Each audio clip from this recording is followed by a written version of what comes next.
11 years ago, I took a bus ride from Uganda to Rwanda. I sat next to a young man on the bus named Everest. Everest was from Burundi. Burundi is a small country in East Africa. Burundi is one of the poorest countries on earth. In the 10-hour bus ride that we shared together, I had the opportunity to hear Everest's story. Burundi is home for the Hutu, the Tutsi, and my people, the Batwa. I learned from Everest that the Batwa people were the ancient forest dwellers, but in recent decades they'd all been kicked out of the forest land, which left them without any land of their own and living in extreme poverty. Because of that extreme poverty, they were treated terribly by their neighbors. Not only were they not recognized as citizens of their own land, many didn't even think of them as people. I also learned that Everest was studying law in university in order to advocate for his people and make a difference for their future. Everest ended up being the second person ever in the history of his country from his tribe to graduate from university. By the time I got off that bus, I knew I wouldn't forget Everest or the story of his people. 3 years later, African Road was formed. I began to make regular trips to East Africa, and whenever I could, I went to Burundi to see Everest and let him know that I was serious about being a good friend. That meant a lot of listening, a lot of learning, a lot of walking dusty paths with Everest. Of course, Everest was hopeful that there would be something that we'd be able to join him in to make a difference for the Batwa, and so were we, but it was really overwhelming. It was tough to know where we could begin to make a genuine difference. After 3 years of those visits, Everest had an idea. It was ID kits for entire Batwa villages. We found out that very few Batwa people had national ID cards. Now, a national ID card is necessary in order to vote, of course.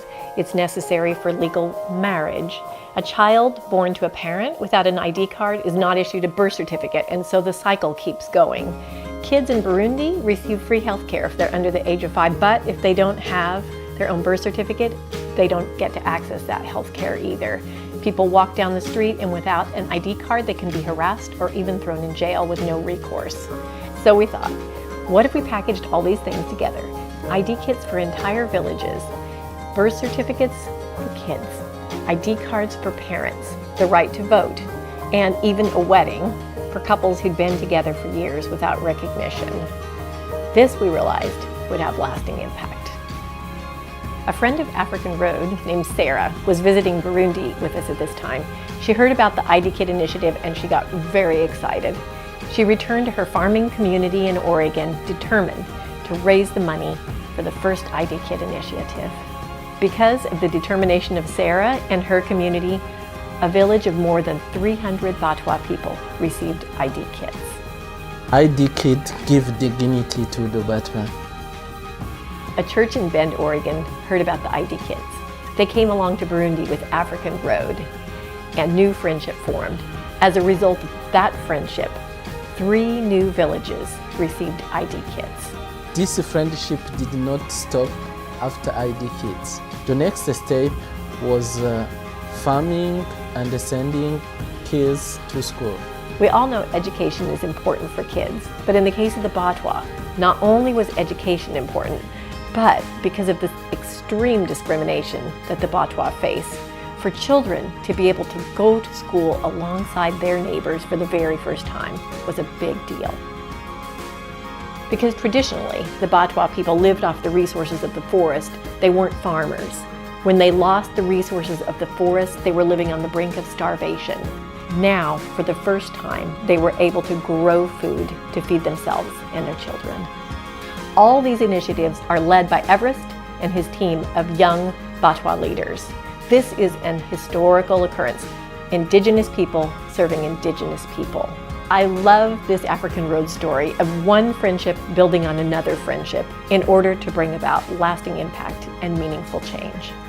When we began, there is no hope, but now my people have joy from the impact of friendship.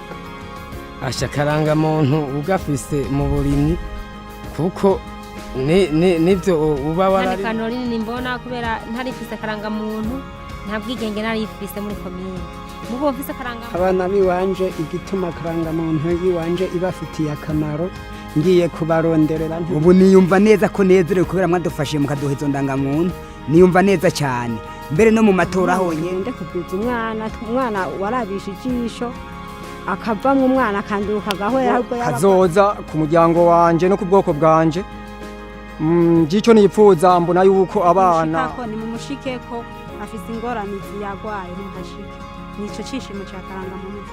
Who could have imagined what would happen in 11 years since that first bus ride? After many walks through Batwa villages and many years of listening and drinking tea together, now, one friendship at a time, one village here connecting to another village in Burundi, real transformation is taking place. Friendship is something which is very important, more important than the money. If you help someone with love, is something which is very special.